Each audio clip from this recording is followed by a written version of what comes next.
भारतीय छात्र संसद की कल्पना 2011 में जो देश के सामने आई, तो इसकी जननी मूलतः MIT स्कूल ऑफ गवर्नमेंट है, जो राजनीति का प्रशिक्षण देने का संस्थान, जो कि 2005 में हमने शुरू किया कि प्रशिक्षित युवक राजनीति में आने चाहिए। Educated youth must come in public life. भारतीय छात्र संसद जैसा बहुत बड़ा प्लेटफॉर्म, जिसमें पूरे भारत से 10,000 छात्र हर साल जो पॉलिटिकली सोशली एक्टिव है, पूरे भारत के सभी यूनिवर्सिटीज़ और कॉलेजेस के जो स्टूडेंट यूनियंस है, उसके जो रिप्रेजेंटेटिव्स है प्राइमरीली, वो सब इसमें इकट्ठा होते हैं। Educated, qualified, competent people public life में आना ज़रूरी है।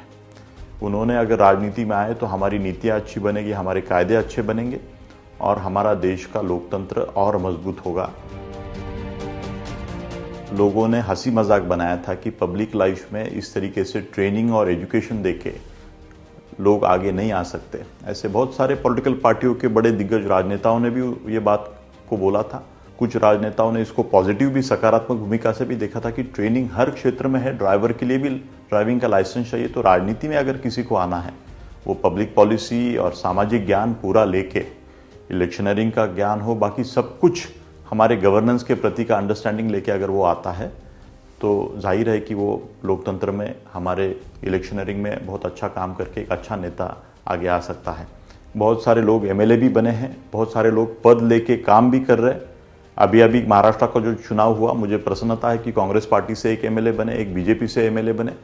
इस तरीके से इस विषय की गंभीरता अभी बहुत बढ़ रही है और पूरी हमारी पॉलिटिकल पार्टियों को भी इस विषय की समझ, इस विषय के बारे में का इम्पोर्टेंस कि इस तरीके से भी बदलाव आ सकता है। मैं समझता हूँ कि पिछले ये 20 सालों में हम काफ़ी हद तक कामयाब हुए हैं। करीबन 1.5 लाख के लगभग स्टूडेंट्स डायरेक्टली जिन्होंने इसमें पार्टिसिपेट किया। बहुत सारे स्टूडेंट्स ने इस तरीके के प्लेटफॉर्म खोले हैं। बहुत सारे लोग हमारे एग्जीक्यूटिव विंग में भी चले गए हैं, जर्नलिज्म में भी गए हैं। लोकतंत्रों को मजबूत करने के लिए गवर्नेंस सिस्टम में बहुत सारे लोग गए और प्राइमरीली राजनीति में भी उन्होंने उनका योगदान देने के लिए वो आगे आए हैं। MIT स्कूल ऑफ गवर्नमेंट और भारतीय छात्र संसद, इसी के माध्यम से मुंबई में भी पूरे भारत के करीबन 4,500 MLAs में से 1,800 MLAs का एक इकट्ठा आना, एक कॉन्फ्रेंस के तहत, नेशनल लेजिस्लेटिव्स कॉन्फ्रेंस। मैं समझता हूँ कि इन सब विषयों की वजह से इनका सबकी इसके बारे में की विश्वासार्हता बढ़ी है। ट्रेनिंग के माध्यम से बहुत कुछ हो सकता है और बहुत सारे मुख्यमंत्री महोदय और बाकी भी विधानसभाओं के अध्यक्षों को भी हमने इस बात को आगे ले जाने के लिए अपील किया है कि हमारे सभी भारत की विधानसभाओं में पॉलिटिकल लीडरशिप के इस तरीके के संस्थान होने चाहिए। भारतीय छात्र संसद जैसे प्लेटफॉर्म हर राज्य के युवा मंत्रालय के माध्यम से विधानसभा के अध्यक्षता में हर राज्य इसको होस्ट करके एक अवेयरनेस बड़े पैमाने के ऊपर की युवकों को राजनीति में सफलता मिल सकती है, उनको प्रेरित करके कि आप राजनीति में आओ।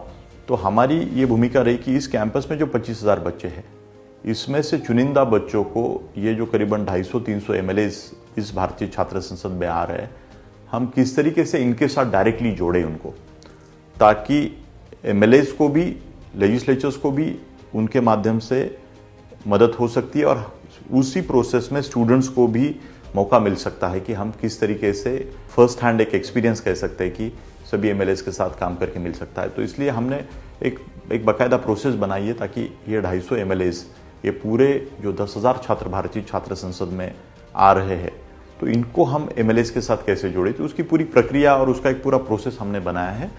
तो इसलिए सबको मौका है, जो राजनीति में जो युवक, जो student and particularly elected representative जो हर विद्यापीठों में जो अपना काम कर रहे हैं, अपने गवर्नेंस में, हर विद्यापीठों के जो स्टूडेंट यूनियंस आप कह सकते हैं उसमें, तो उनके लिए एक बहुत बड़ा मौका है भारतीय छात्र संसद में सीखने का।